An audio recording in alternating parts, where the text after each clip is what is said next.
I really love this example. The goal here for us is trying to remove these letters.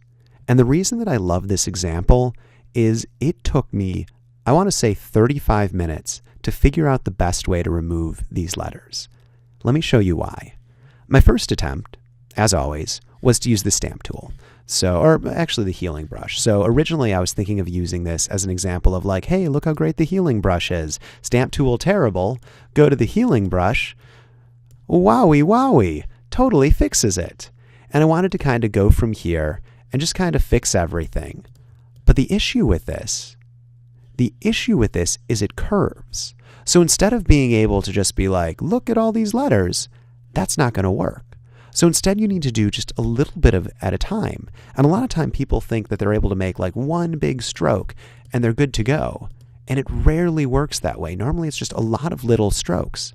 Now the trade-off gets to be if you're doing a lot of little strokes, how do you do it in a way where it doesn't look like mush? Because you can already see, and in fact I'm going to create a curves color adjustment layer, and I am going to increase the contrast so we can really see just how mushy I'm making it.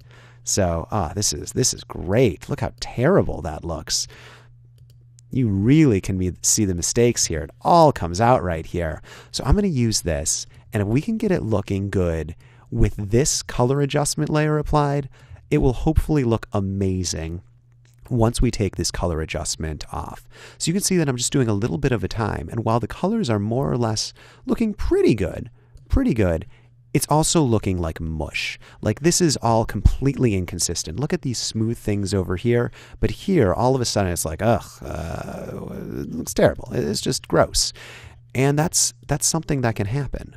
And you can see how I'm trying to do this right here. If it was just the stamp tool, this would more or less work, but it's trying to like adjust for it, and it just isn't working.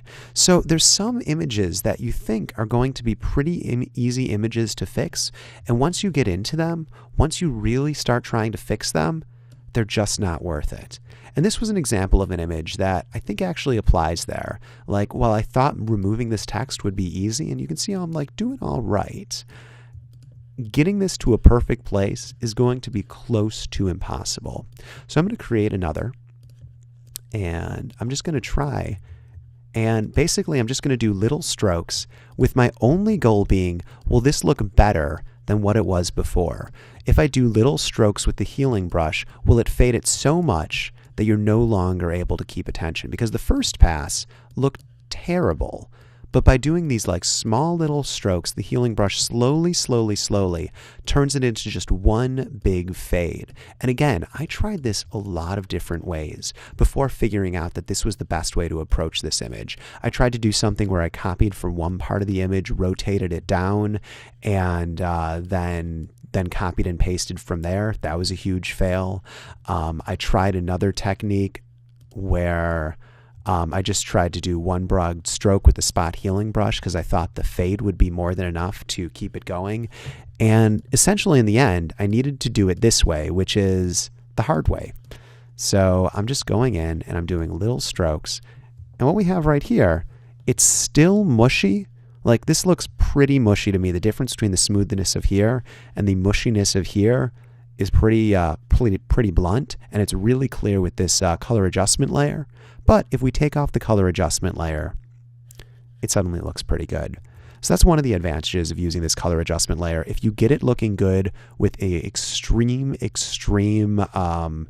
shift in color, then when you take away that shift in color, it's going to look so much better. So before, after, before, after.